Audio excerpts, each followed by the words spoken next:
Hi everyone, thank you for tuning in. This week, we welcome you to the 13th episode of Book of the Week series, where we present to you the liturgical books published by CCBI and distributed by ATC Publishers. These books are the official books containing the words to be recited and the actions to be performed of Catholic liturgy in the Latin Rite. The first and one of the most significant books of the liturgy is the lectionary. It's a scriptural reading for use in liturgy and has 3 volumes. For use of the dioceses of the Bishops' Conferences of India, restored by decree of the Second Ecumenical Council of the Vatican and promulgated by authority of Pope Paul VI. This lectionary is prepared from the text of the Holy Bible, English Standard Version, Catholic Edition, the translation approved by CCBI for use in the liturgy. It is inclusive of all the Indian saints with their proper masses. The index in each volume makes it easier to search for the particular mass or readings. As it is prepared in 3 volumes, this lectionary is handy to use in all seasons. Volume 1 is for Sundays and solemnities of years A, B, and C. Volume 2 is for proper of time for weekdays of year 1 and 2. Volume 3 is for proper of saints, commons, ritual masses, masses for various needs, votive masses, and masses for the dead. Here are some other additional features.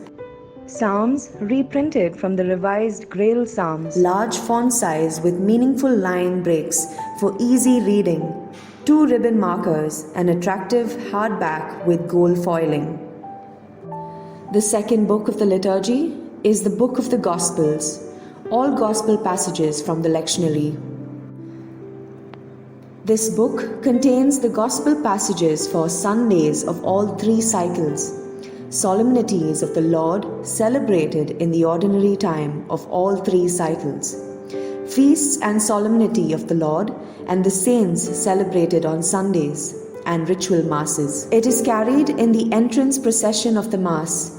The presence of the Book of the Gospels carried in procession helps emphasize God's Word as present and visible to the assembled faithful. It also emphasizes the glory of the Word through the use of beautiful gold-stamped liturgical art. The cover art includes the picture of Jesus, who is the Word made flesh, and that flesh is the fulfillment of all the scriptures, and the picture of the 4 evangelists at the corners. The next book of the liturgy is the Passion Narratives. This book includes the Gospel readings of Palm Sunday and Good Friday. The Gospel readings are a narrative format which can be read in 3 voices: narrator, Christ, and crowd or speaker other than Christ. The next book is the Order of Celebrating Marriage. This book contains the mandatory text for the order of celebrating matrimony. An expanded introduction gives a deeper exposition of the Church's theology on marriage. This book contains full texts for matrimony within Mass, matrimony without Mass, order for celebrating matrimony between a Catholic and a catechumen or a non-baptized person. Additional new rituals are given in the appendices, including blessing of an engaged couple, blessing of a couple on an anniversary, including sample formulas for a renewal of commitment, and blessing of new or existing rings. The next book of the liturgy is the Order of Confirmation. Prepared with the text of the English Standard Version Catholic Edition of the Holy Bible, the translation approved by the CCBI for use in liturgy. This includes rite of confirmation within Mass, rite of confirmation outside Mass, rite of confirmation to be administered for the dying. Other texts to be used during the Mass are provided, including sample universal prayers, texts to be inserted in the Eucharistic prayers, and the full list of readings in reference form. The last book that we will be talking about today is an extremely crucial one: Exorcisms and Related Supplications.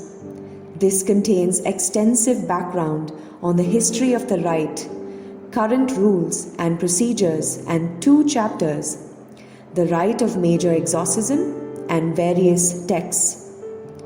These serve as options in the administration of the rite itself. The first appendix contains exorcistic prayers to be used at the discretion of the diocesan bishop when a thing or place has become demonically penetrated or the Church herself faces persecution and opposition. The second appendix provides prayers and supplications for the private use of the faithful in their struggle against the powers of the darkness. These may be prayed by any member of the clergy or by the lay faithful. Although it is extremely important to remember that the sale of this book should only be routed through bishops. We have come to the end of the episode. Thank you so much for watching and for listening. For everyone who wants to buy these books of the liturgy, you can head over to our website at www.joyofgifting.com. However, as I mentioned earlier, Exorcisms and Related Supplications isn't available for sale on our website, as it only should be routed through bishops. Thank you, and stay tuned for our next episode.